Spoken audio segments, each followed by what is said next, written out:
కీర్తనలు 130:17లో ఉంది మాట.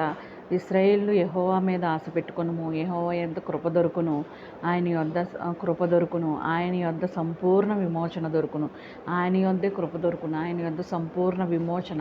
అంటే ఏ యొక్క బంధకాల్లో మనం ఉన్నామో, ఏ యొక్క స్థితిగతుల్లో మనం ఉన్నామో అవన్నీ కూడా దేవుడు విడదీసి చక్కగా మన యొక్క సంఖ్యలను విడదీసి చక్కగా మనల్ని అభివృద్ధి పదంలోనికి ఆయన కృపలో నడిపించేవారే ఉన్నారు. కాబట్టి ఎల్లప్పుడూ మనం ఆయన యొక్క అభివృద్ధిలో మనం నడుచుకొని ఆయన కృపలో మనం భద్రపరచబడినట్లుగా ఇదిగో చూడండి, ఆయన మీద ఆశ పెట్టుకోవాలి.